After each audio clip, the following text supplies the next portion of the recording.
Ukraine যুদ্ধের ভয়াবহতা যখন তীব্র থেকে তীব্রতর হচ্ছে তখন শোনা যাচ্ছে ইউক্রেনকে টমাহক মিসাইল দেবে যুক্তরাষ্ট্র।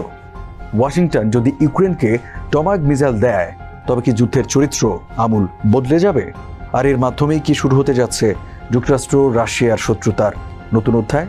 এমন অনেক প্রশ্ন এখন ঘুরপাক খাচ্ছে আন্তর্জাতিক অঙ্গনে। কারণ সত্যি সত্যি ইউক্রেনকে দীর্ঘপাল্লা টমাহক মিসাইল দেওয়ার বিষয়টি গুরুত্ব সহকারে বিবেচনা করছে মার্কিন প্রশাসন। গত সপ্তাহে মার্কিন ভাইস প্রেসিডেন্ট জেডি ভেন্স জানিয়েছেন ইউক্রেনকে টমাহক দেওয়ার বিষয়টি হোয়াইট হাউস খতিয়ে দেখছে। এর আগে ইউক্রেনের প্রেসিডেন্ট ভলোদিমির জেলেনস্কি আনুষ্ঠানিকভাবে যুক্তরাষ্ট্রের কাছে এই মিসাইল চেয়েছেন। ওয়াল স্ট্রিট জার্নাল জানায় শুধু মিসাইল নয়, রাশিয়ার জ্বালানি খাতকে লক্ষ্য করে দীর্ঘ পাল্লার হামলার জন্য ওয়াশিংটন কিয়েভকে গোয়েন্দা সহায়তাও দেবে। বিশ্লেষকদের মতে টমাহক মিসাইল ইউক্রেনের সামরিক কৌশলে বড় পরিবর্তন আনতে পারে। এখন পর্যন্ত ইউক্রেন রাশিয়ার তেল শোধনাগারে ড্রোন হামলার মাধ্যমে আঘাত হেনে দেশটির উৎপাদন প্রায় 1/5 কমিয়ে দিয়েছে।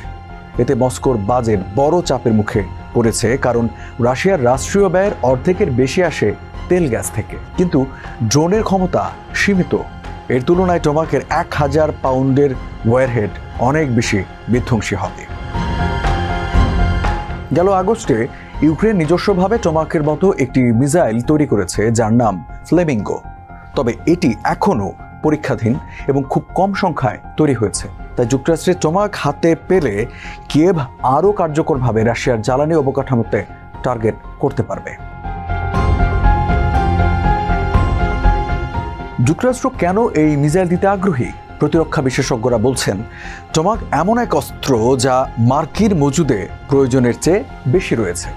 1980 এর দশক থেকে তৈরি হওয়া এই মিসাইলের সংখ্যা এখন 9000-এর কাছাকাছি।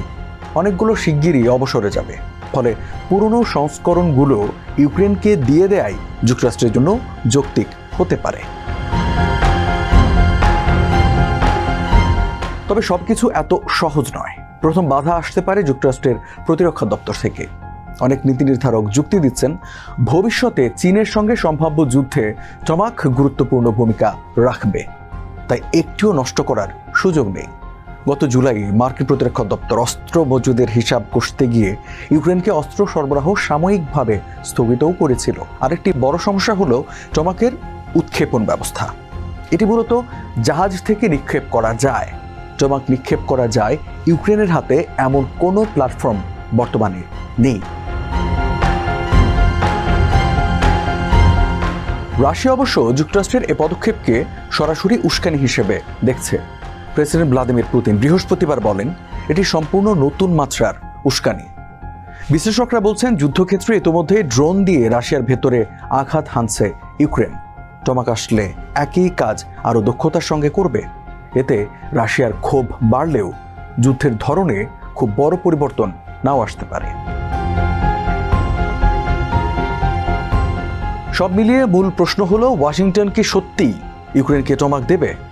যদি দেয় তবে এটি শুধু সামরিক শক্তি নয়, বরং বয়ে আনবে রাজনৈতিক বার্তাও। এর মাধ্যমে যুক্তরাষ্ট্র বোঝাতে চাইবে তারা কেবল ইউক্রেনের পাশে নেই, বরং রাশিয়ার জ্বালানি খাতকেও অচল করে দিতে বদ্ধপরিকর।